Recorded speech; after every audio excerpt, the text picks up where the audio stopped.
Kev. Okay, Kevin guys, Lane, this is folks. Kevin Lane, guys. Recorded and may be listened to by a member of prison staff. If you do not wish to accept this call, please hang up now. Hi, Kev. Hello. Hi, T. How are you? Yeah, I'm fine, thanks. All well there? Yeah, I'm in a podcast at the moment, and I got Sean with me. You're on loudspeaker, and you're also by the microphone, so everyone can hear you.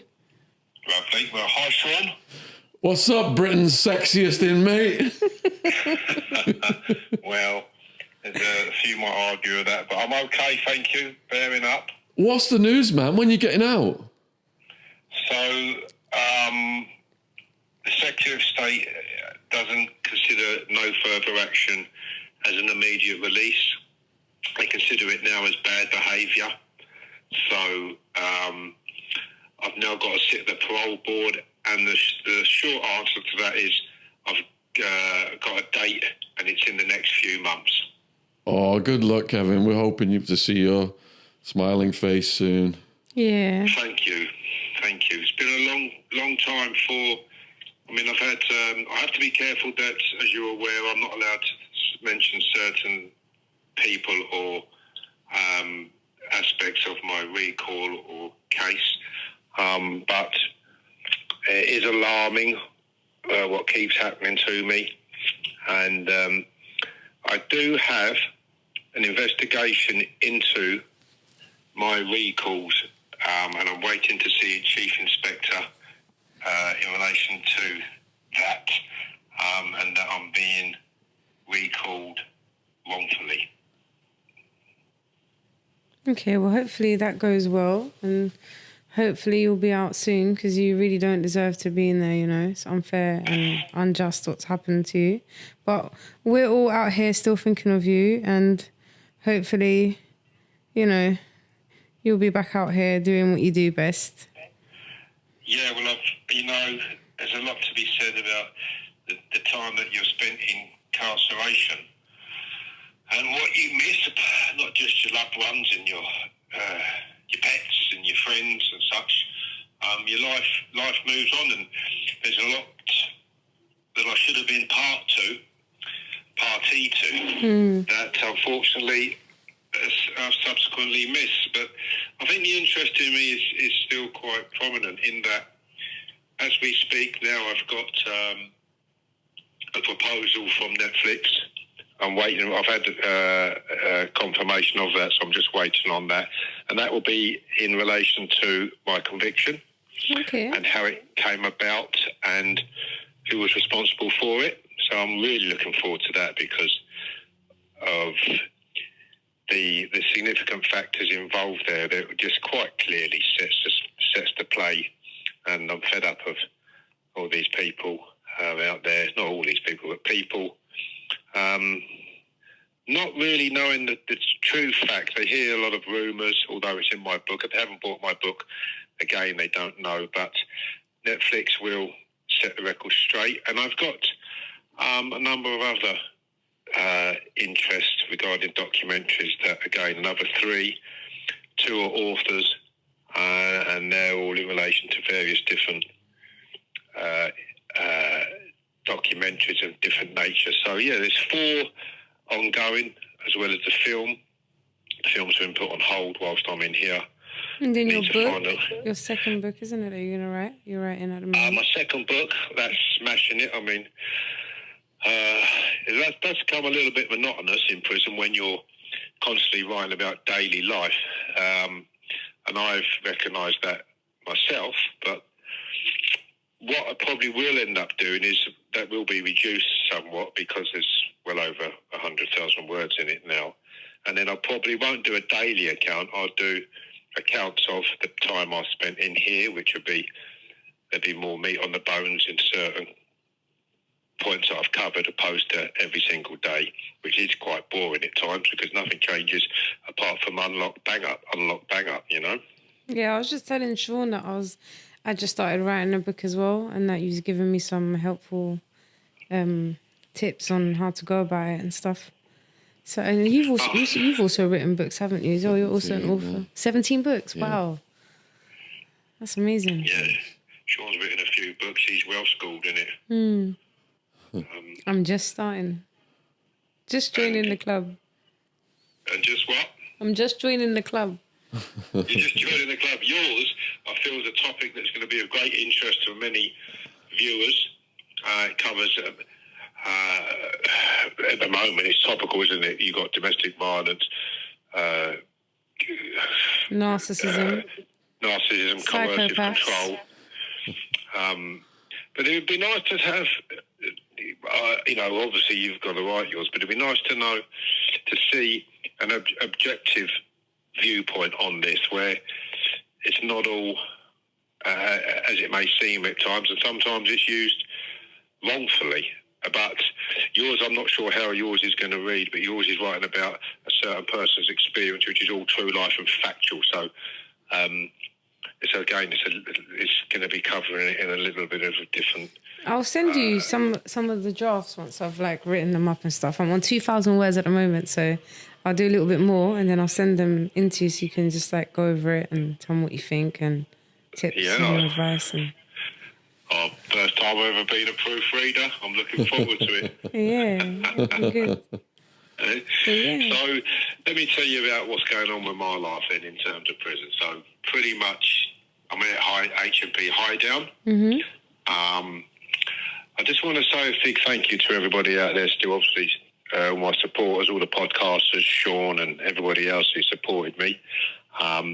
Men's Mental Health Group, one for the lads. Great support, 5,000 members. Nishcam Swap, the charity. Hotel Ellis as well. Crisis and motor neurone disease, they're charities that I support.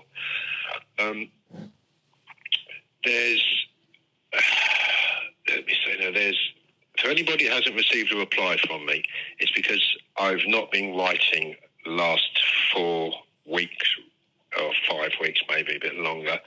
I've just it's a wall. I've had a lot going on. I've had a number of investigations come in to see me in prison from the police. One's for the altercation that I had in Coldingley, and I've been interviewed I'm going to be interviewed in relation to that. And then I've had another one for another matter, which is in the family court. So they're ongoing, which has taken me aside for a while. But other than that, I'm okay. I'm training every day, twice a day. Just trying to make a life for myself in here whilst I'm in here, because otherwise it can become quite very difficult if you're just looking at the walls all the time. So you have to fill your time. But for all those people that hasn't received a reply to me, please don't think it's intentional. It's just a matter of circumstances at the moment. But I do feel quite guilty for not replying to people. And also, I had 60-odd letters and emails go missing when I was at Elmley. Fact. That can't be a coincidence, can it? It's just too many go missing. So there are a number of factors in relation to why I haven't replied, and those two are the main ones. But if you can just stay positive and have faith in me, I will be getting back to my writing. Can we send you books? I think so. Can we send you books, Kev?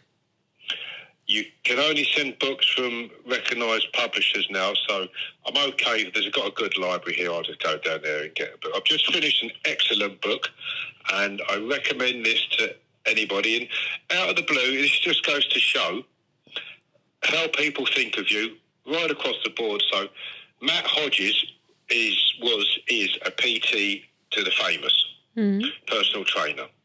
Billionaires and celebrities and so on and so forth. He's trained them all over 20 years, or pretty much as much as many people have. Anyway, he sent me a book and a nice letter saying, I think this might fill your time, Kevin. I've seen you on YouTube. That's nice of him. That's really thoughtful. Very thoughtful, but it's Behind Gym Doors is what the book's called, by Matt Hodges. And the last 2 chapters really did resonate with me. I enjoyed the book thoroughly. I've read it in about 6 days intermittently during what I'm doing in the day myself, but I recommend it to anybody. It's a great read. It's 4.5 on Amazon, and it just goes to show people that think across you who don't even know you, and that was one of them, as well as many multiples of others. So just like to say thank you to Matt, and I wanted to give him a shout there because it is a good book. I wouldn't say it was a good book if it wasn't, but it was. I found it very interesting. It's about who he trains and some of their stories, which were quite funny. Okay. So, tell me a bit about what's going on with you, Sean. Yeah, just full steam ahead, man. Doing the podcast, the writing. Baby Ziggy slowed me down a little bit, though. Oh. Yeah, they do. Blimey, they take a lot of time up. Tread on your toes when they're babies, and your hearts when they're adults. It might be the other way round, but you know what, you get my drift. And I'm still wearing the weights you gave me to wear around my wrists when I'm driving around and stuff. Oh, lovely. Look at that. And is it working? Well, I think the baby's working because the baby's 30 pounds, gets bigger every day. I've worked out my whole life, never ever gained any weight or muscle, and I've gone up a stone because I'm carrying this 30-pound baby around with me all the time. I'm almost 15 stone. I've never been this heavy. Blimey, we won't put that down to comfort eating, but the weight definitely work. I champion that in that if you're driving, you wear them, you put your seatbelt on. There are different types of movements that, as I've said before, that are you're moving weight. And if you've got a kilo on your arm and you move your arm 1,000 times a day, you've moved a ton. And that's my methodology behind that. So I recommend anybody who's trying to lose a bit of weight or gain a bit of muscle, get some ankle weights and some arm wrist weights and start wearing them. You've been training hard as well, haven't you? In ya. In ya. I mean, Haven't ya? Haven't ya? That's it. I've got to stop speaking like that, but it'll never change. So I use the ski pool predominantly because I can't use the row. I've got a knee operation pending. I can't do any type of form of squat or burpee or squat thrust or anything that involves bending the knee. I've had this now for some time. I was due to have an operation in February. Obviously, I've been in here then. So the ski pool is ideal for me because I can do a partial squat, only a partial, which is what the physio recommends. I get on there daily and I do minimum of 7,000 metres up to 16,000, 17,000 metres a time. So great for fitness and strength and losing a bit of weight, but I do that. And do you know what I hadn't seen? I've never come across it before, was an exercise called toes to bar. And they use it in the CrossFit competition. So you're hanging from a parallel bar or something like that, and you bring your toes, your feet, right the way up over the bar that you're handling. And I tried that. I was shown that in Elmley by Sam, one of the gym orderlies there, very fit young lad. And I started, they have to do about 70 of those in a CrossFit. So I thought, well, how many can I do over the hour? So I've been practicing it. However, great core strength, great fitness, great upper body, arms, strength, back and shoulders. So I did in 45 minutes the other day, I did 305. Ooh. And for anybody who can go and try that, they will realise that's quite a significant number that are controlled lifts, not swinging. And I've coming into prison now, like I say, you have to make the best of this time in here. And it's exercises like the ski machine and toes to bar and things that have become a positive for me, as well as reading books and writing my second book. So I try to find the positives out of this place. But my fitness is my main goal, and my education, and obviously my family and friends and loved ones keeps me going. And where would we be if we didn't have those goals and support? Can you get enough food, Kevin, good food to maintain your physique? Yeah, well, I make my porridge with water in the evening with a mashed up banana in it, and I let that soak. I have that every morning. Rivita, a little bit of cheese or tuna and tomato. Lunchtime, apples and fruit through the day. We have an evening meal on here, but I've just started to make my salads because you've got fridges on the wing I'm on. I'm on what's called a community lifers unit, and it's a new experiment. It's a pro-social wing. It's the only wing that's open for association from Monday to Thursday in the prison. You're open in the morning and you're open in the afternoon if you're not at work, for long-termers and such. So you can cook a bit of food. We've got air fryers and microwaves in the kitchen, and like I say, you've got fridges on here so you can store salads and such. So you can make your own food to to a certain degree, well, to quite a large degree, really, as long as you can purchase it. Your nuts, your oils, you can go and make by. So yes, your answer to that is yes. You're not getting your steaks and your things or your chickens. You're not buying anything like that. But you get a stable diet along with what the prisons supply you. And I have to say the food's not too bad here. I've got no grumblings. I'm still finding it a little bit difficult to lose the last inch on the stomach. Yeah, it's always the stomach that's the hardest to shift. First on, last off, they say. But if I was doing the horizontal shuffle, that's like a 5-mile run, they reckon. So I'm not doing that, so I blame it on that. They want to bring back conjugal visits. I'll lose it in a week. Yeah, I think they should, actually. We were just talking about when Sean was in prison in America and the amount of sexual abuses and stuff that happens there. And I was about to say, maybe they should introduce the visits, and then there may be less in numbers of rape cases and stuff. It's not just that. When I did my podcast with you, T, I think I may have covered it there, because I have covered it in other podcasts. And when I say that Norway and other Scandinavian countries have had these not privileges, but it's part of the natural hormone, and it's in us. So you take that away from somebody, and that leaves a void.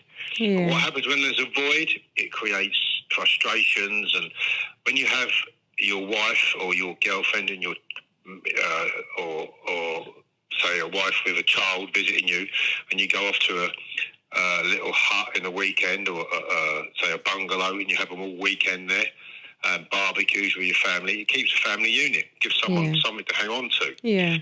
Saves the woman meeting other partners outside and having children with other partners, and the chaos it causes within the prison for the person. Yeah. But it keeps the family unit together, which is very, very strong and priority. You take that away in prison, and things just fall apart. Yeah. Whether you're directing your anger at each other or at staff, there's a lot to be answered for keeping a family bond in varying degrees. And I believe conjugal visits and family visits inside the prison, if you meet the criteria, of course, and there's no issues in relation to security and such, then you will see a better outcome. It's the lowest reoffending rate in Europe, Norway have, and they've got the best economy. So why do we follow America instead of following countries like Norway seem to have it right? True. So I do agree with that, and I think what the politicians, or certain politicians, not the new prison minister, Tim's from the Watch people, he seemed very, very good. He's got a great understanding, I believe, of prisons and what they need. So Timpson's, I think it is, the Watch people, and the new prison minister. We may see some drastic changes there along that basis, but previous to that, it was all about punishment. And then, like any child, if you get punished, you dig your heels in, and you don't see the wood for the trees. Yeah, I agree. But there we go. We'll wait to see what happens. The releasing strategy, there's many prisoners in the prison that have got a light at the end of the tunnel for the 40%, although there's a lot that don't come into that category, as I've discussed earlier with the no further actions and such. But I think the prison population is back up to 89,000, so it is bursting at the seams, and struggling with members of staff to even run the places. Some prisons they're on lockdown, like Gar, for instance. They're on a restricted regime, and they're locked up all the time because they haven't got the staff to unlock the prison. What does that say about the prison state? A lot. It's not A good, lot. is it? You have to remain hopeful, of course, that Sakir Starmer is going to bring some light into a dark room, being the former criminal chief crown prosecutor. What his views are, who knows? He's quite like to think he might be liberal. He's been to college himself, and there was a rumour that he had a caution for sending cannabis through the post when he was in there. I'm not sure if your listeners have ever heard that, but I heard that on the radio. I think it was Radio 4. I once heard it many, many years ago when he was a student. So any listeners have got any insight into that, please let us know, because I'm positive that's correct. I'm not sure if he hears that, he'll end up giving me another 5 years. Hopefully not. But anyway, Kev, thank you so much for calling us. It was so nice to like hear your voice, and Sean is really happy like to hear from you, and all the viewers are probably happy to hear from you because you've been quiet for a bit, and nobody's really been updated on what's going on with you and stuff. So. Can I just ask, please, the people to sign the change.org for Kevin Lane and the fundraiser to meet my legal costs, because I don't get legal aid for the family court, which I'm still pursuing and instructing. I've got to speak to some solicitors again tomorrow. But it all helps, and any small donation I'll be grateful.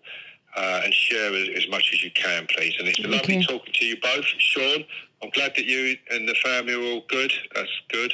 And also you, T, congratulations with all what you're doing with your book and that. And I look forward to having a read of it. Thank you. We're going to share your... we're going to post and share your link for the... so they can sign... What was it you just said? The change.org. The change.org, that's it, yeah. So I'll post that out. Hopefully Sean can post that out as well, and we can try and get some more people to sign it and to be more aware of it, that's even out there. And fitted up and fighting back, please. Bear in mind, there seems to be a scammer in Portugal who is advertising the sale of my books. There's been 51% 5 stars and 49% 1 stars because I haven't got a refund and such like that. It's got nothing to do with me. I don't know who's doing it, but we're looking to have that investigating and shut down. I only found it out a couple of days ago. So anybody who sees an advert for my book in Portugal, do not buy it from there. It's not verified and it's a scam. Okay. Stick to Amazon, and the hard copy is not available on Amazon yet, so I don't know where that's come from, and we're going to obviously notify Amazon and get that rectified. But once again, thank you all for your time. Good luck. Have a nice evening, and I'll speak to you again soon. Thank you so much, Kev, for calling us. Care. Cheers, Kev. Look forward to our next meal. Okay. Bye, mate. All right. Bye, Thanks. Kev. Aw.